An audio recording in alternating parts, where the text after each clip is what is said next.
Mantan Sekjen sekaligus politisi senior Partai Kebangkitan Bangsa Lukman Edy membenarkan jika terjadi kegalauan di tubuh internal PKB terkait wacana menggulirkan hak angket dugaan kecurangan Pilpres 2024. Menurut Lukman, fraksi PKB di DPR yang hingga kini belum melakukan pengumpulan tanda tangan anggotanya sebagai syarat pemenuhan hak angket di DPR. Politisi senior PKB ini juga meminta agar keputusan yang akan diambil mempertimbangkan dampak yang akan muncul dari bergulirnya hak angket. Pikirkan secara mendalam implikasinya. Paling tidak dari aspek ideologis seperti yang disampaikan oleh Pak Soleh tadi, itu juga harus diperhatikan. Nggak pernah namanya PKB itu berada dalam posisi yang oposan, nggak pernah dalam perjalanan NU, politik NU itu yang kemudian kontraproduktif menyerang penyelenggara pemilu, itu nggak pernah ya. Sementara itu 11 hari setelah pemungutan suara pemilu 2024, Drone Emprit mencatat sentimen negatif sebesar 75% mengenai dugaan kecurangan pemilu via media sosial X. Mayoritas memperbincangkan dugaan kecurangan yang dipandang terstruktur dan sistematis. Pendiri sistem analisis data Drone Emprit, Ismail Fahmi menyatakan, selain soal dugaan kecurangan, narasi negatif warganet turut menyinggung wacana hak angket di DPR.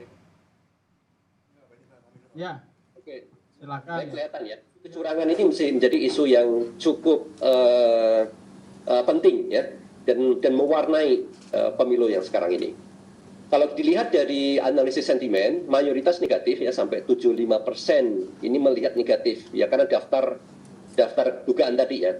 Nah, ada 17% positif. Ini apa? Memang ada beberapa yang misalnya menampilkan kecurangan itu tidak dilakukan oleh salah satu paslon saja ya, tapi dilakukan oleh semua paslon. Nah, dalam konteks ini jadi positif ya.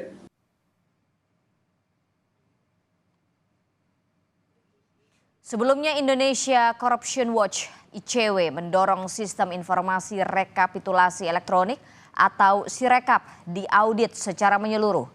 Hal itu disampaikan Kepala Divisi Korupsi Politik ICW, Egy Primayoga, usai menyampaikan surat permohonan informasi publik ke kantor KPU Kamis pagi.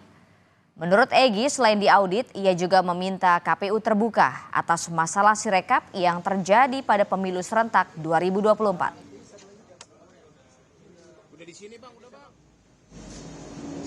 Ya, di tengah dugaan kecurangan pemilu yang masif, tentu kami ingin memeriksa apakah betul ada kecurangan yang terjadi melalui sistem informasi rekapitulasi elektronik atau Sirekap.